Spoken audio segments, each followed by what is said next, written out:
इसके अलावा देश के किसान वर्ग की वर्तमान बीजेपी की सरकार ने शुरू से ही अपनी विभिन्न समस्याओं को लेकर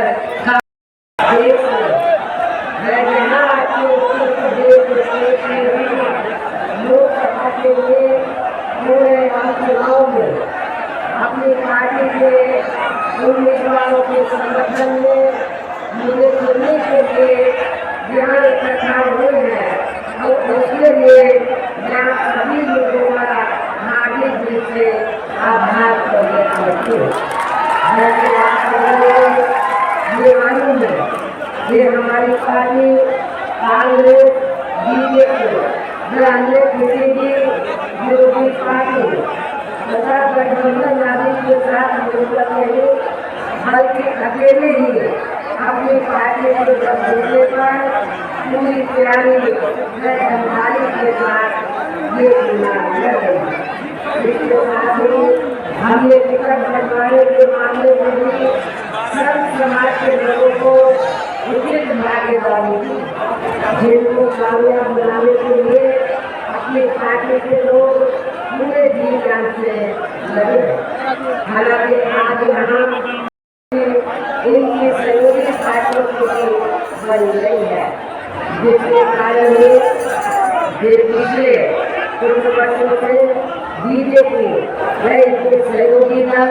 केंद्र एवं काफी राज्यों के भी सत्ता में काबिज हो गए हैं, लेकिन इनकी भी ज्यादातर नहीं जातिवादी पूंजीवादी संकीर्ण सांप्रदायिक नीतियों एवं कार्य प्रणाली आदि से तथा इसकी करने में भी काफी असर होने की वजह से अब ऐसा लगता है इस बात में भारतीय जनता पार्टी की आसानी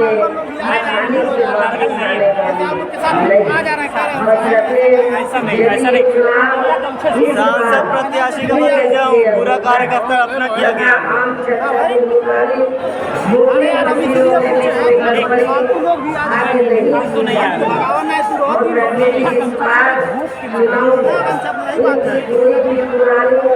एवं नहीं चल रही लागतवादी जिम्मेवारी गारंटी आदि सामने आने वाली नहीं है, क्योंकि देश की जनता काफी हद तक सरकार को समझ चुकी है कि इनकी पार्टी में अपना देश में विशेषकर गरीबों, कमजोर तबकों, मध्यम वर्गीय एवं अन्य मेहनत लोगों को जोड़ने अच्छे से दिखाने के असंख्य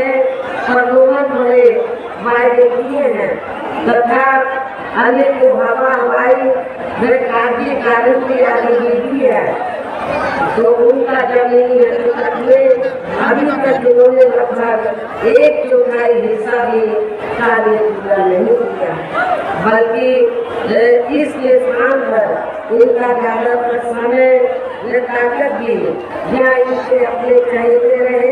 बड़े बड़े पूंजीपतियों एवं धनवासेवों को ही ज्यादा से ज्यादा मालामाल व धनवान आदि बनाने में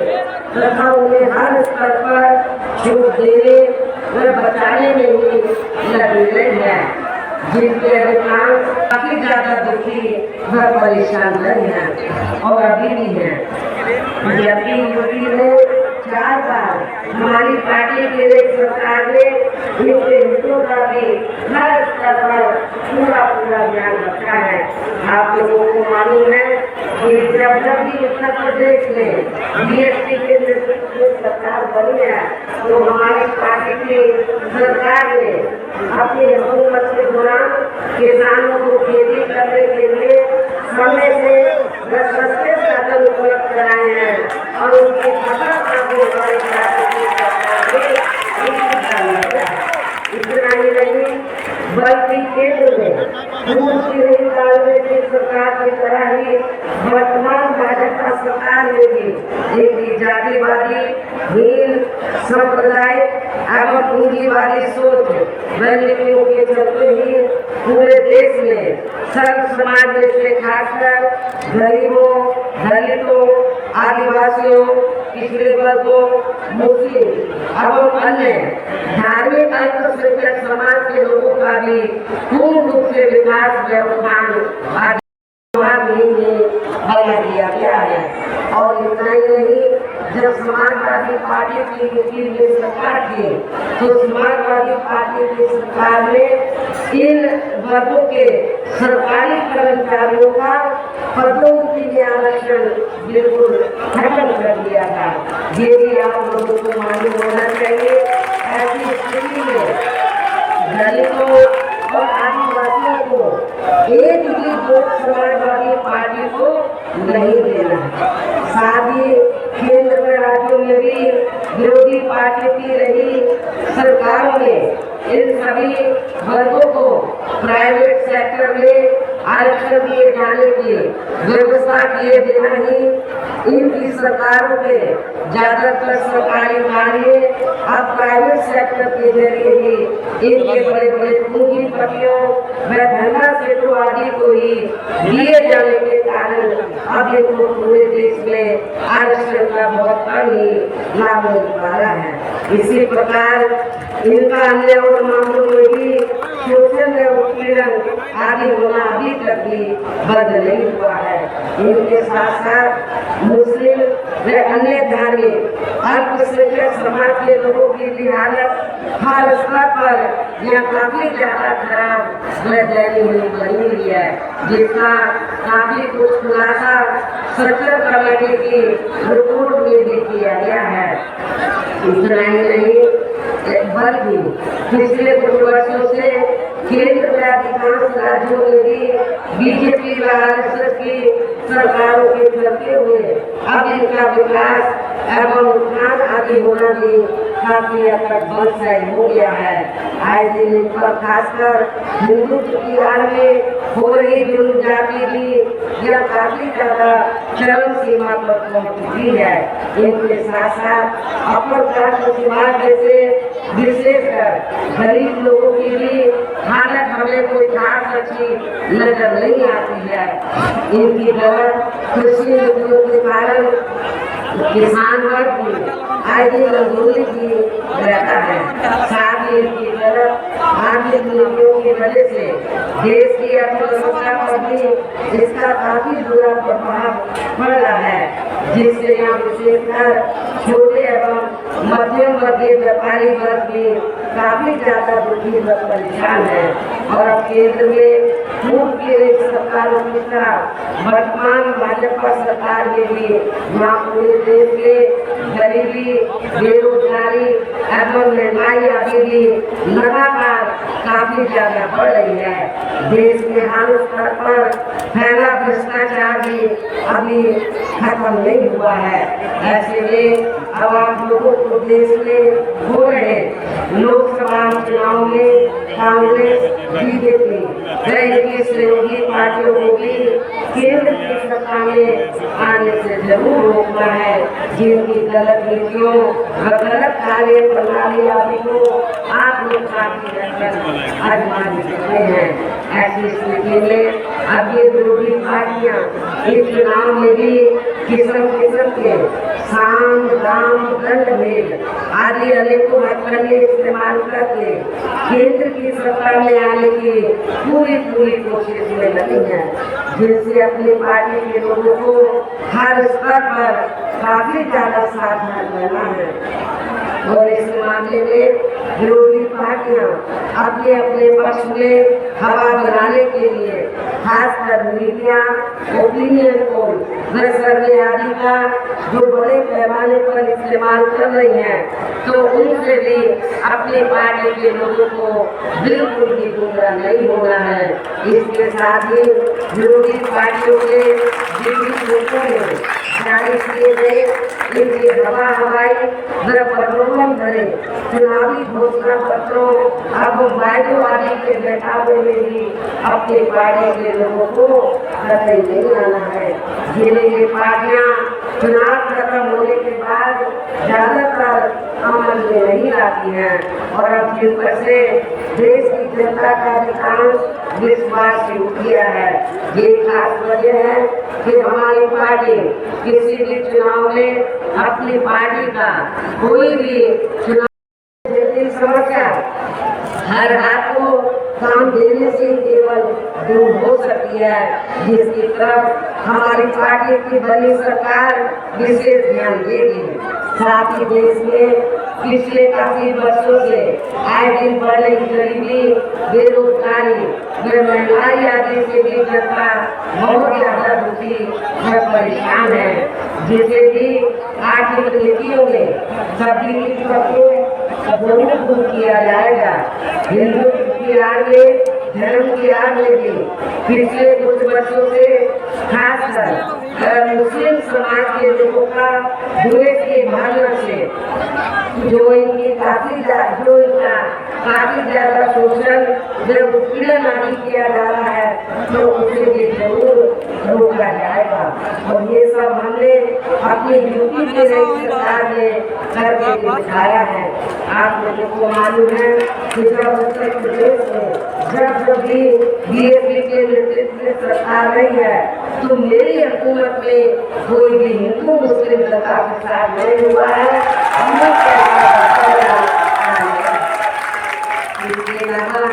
हमने यूपी में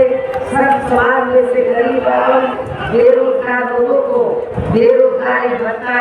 आदि न देकर उन्हें बड़ी तादाद में रोटी के साधन भी उपलब्ध कराए हैं। जो भी कार्य हुए अधिकांश ठंडे ही पड़े हैं, जिनको फिर केंद्र में बीएसपी की सरकार बनने पर प्राथमिकता मिल जाएगी। कहने का तात्पर्य ये है कि देश में इस समय हो रहे लोकसभा चुनाव में विरोधी पार्टियों के जारी किए गए उनके हवाई व प्रलोभन भरे चुनावी घोषणा पत्रों आदि के मुकाबले में अब यह खासकर देश के अति गरीबों, मजदूरों, बेरोजगारों एवं अन्य मेहनत लोगों को बिल्कुल भी नहीं आना है। और अब इन्हें ऐसी सभी विरोधी पार्टियों को हर हालत में केंद्र की सत्ता में आने से जरूर रोकना है, जिनकी कथनी व करनी में काफी अंतर रहा है। ऐसे में मेरा यही कहना है कि आप लोगों को अपने दुख में वे अपने प्रदेश क्षेत्र और देश के हित में अपने वोटों को या कांग्रेस, बीजेपी व अन्य विरोधी पार्टियों को न देकर केवल अपनी एकमात्र हितैषी पार्टी बहुजन समाज पार्टी को ही देना है। जो ये पार्टी उत्तर प्रदेश की तरह ही देश में भी अपनी पार्टी की सरकार बनने पर फिर पूरे देश में यहाँ अपनी पार्टी की सब जनहिताएं व सब जन सुखाय की नीतियों पर आधारित की सरकार चलाएगी। इसके साथ साथ केंद्र से जुड़ी आपके क्षेत्र की जो भी यहाँ सामने समस्याएं होंगी तो उन्हें भी दूर करने का हरसंभव पूरा प्रयास किया जाएगा। साथ ही यहाँ गरीबों, मजदूरों, बेरोजगारों, कर्मचारियों, किसानों, छोटे व्यापारियों एवं अन्य मेहनत लोगों के हितों का भी विशेष ध्यान रखा जाएगा। सर्व समाज में खासकर दलितों, आदिवासियों, पिछड़े वर्गों, मुस्लिम व अन्य धार्मिक अल्पसंख्यक समाज के लोगों के विकास व्यवस्था के साथ साथ हर स्तर पर इनकी सुरक्षा सब कदम उठाए जाएंगे। और सबने अपने देश के महान को महापुरुषों के भी विशेष महाराज श्री नारायण बाबा साहब मान्यवर श्री का अधूरा जरूर हो सकता है। हमारे पार्टी के सरकार द्वारा हर स्तर पर पूरा आदर सम्मान किया गया है, लेकिन इन सब विरोधी पार्टियों को अच्छा नहीं लगा। आप लोगों को मालूम है जब सपा सत्ता में थी तो समाजवादी पार्टी की सरकार ने हमने अपने संतों गुरुओं और महापुरुषों के नाम से जो चीजें बनाए और काफी हद तक ये सपा की सरकार ने वो नाम बदल इससे इन संतों को और महापुरुषों के प्रति इनकी हीन भावना साफ नजर आती है। क्या इसकी ऐसी स्थिति में आप लोग समाजवादी पार्टी को वोट देंगे न कमलदेव की इन्हीं खास बातों के साथ ही अब मेरा देश में आपके देश के हित में ये कहना है कि हमारी पार्टी ने यहाँ जिनको भी लोकसभा के लिए चुनाव के मैदान में उतारा है जो आपके सामने मंच पर भी जो आपके सामने या मंच पर भी मौजूद है तो उन्हें आपको जरूर कामयाब बनाना है। इसके लिए यहाँ पार्टी के सभी स्तर के छोटे बड़े पदाधिकारी एवं कार्यकर्ता आज भी पूरे काम से लगे और अब अंत में मेरा यही कहना है कि आप लोगों को वोट पड़ने वाले दिन या बीएसपी के अपने सभी लोकसभा उम्मीदवारों को अर्थात अपने आप के गोरखपुर मंडल से तो जिनको भी चुनाव के मैदान में उतारा है तो जिनके समर्थन में आप लोग यहाँ मुझे सुनने के लिए आए हैं तो हमने गोरखपुर सदर लोकसभा की सीट से श्री जावेद शिवनानी को महाराजगंज लोकसभा की सीट से मोहम्मद आनंद को राजग्राम सुरक्षित लोकसभा की सीट से डॉक्टर राम समीर को कुशीनगर लोकसभा की सीट से श्री सूर्य नारायण चौहान को देवरिया लोकसभा की सीट से श्री संदेश यादव उर्फ मिश्रा को हमने चुनाव के मैदान में उतारा है। तो मैं मेरा आप लोगों से यही कहना है कि बहुजन समाज पार्टी के इन सभी प्रत्याशियों को बीएसपी का जो चुनाव चिन्ह हाथी है हाथी चुनाव चिन्ह के सामने वाले बटन को दबाकर इनको जरूर आप लोगों को कामयाब बनाना है। इनको सामने में आकर है। इस खास अपील के साथ ही हम मैं अपनी बात यही समाप्त करती हूँ। जय भीम जय भारत।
सपना देखा सब एक समान सभी जाति और धर्म को देश में मिले उचित सम्मान।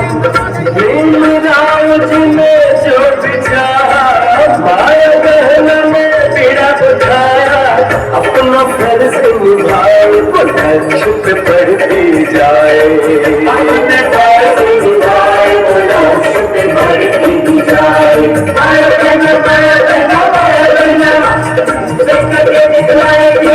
Let's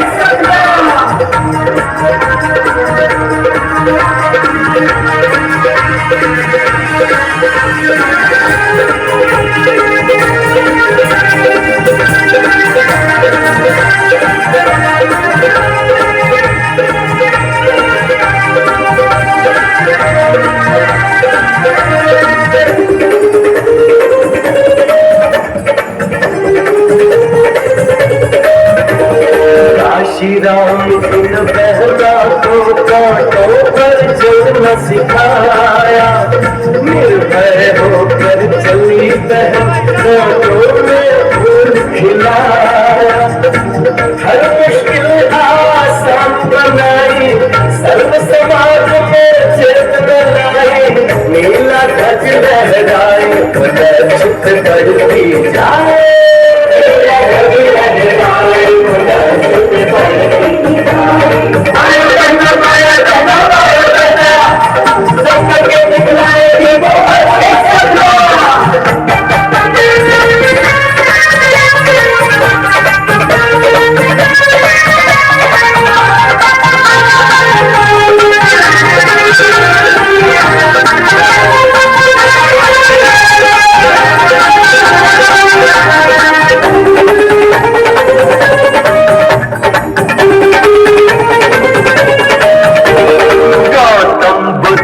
ज्योतिबा फूले नारायण गुरु मेरे, माया बहनत परचम देखो साहू जी आदि मेरे।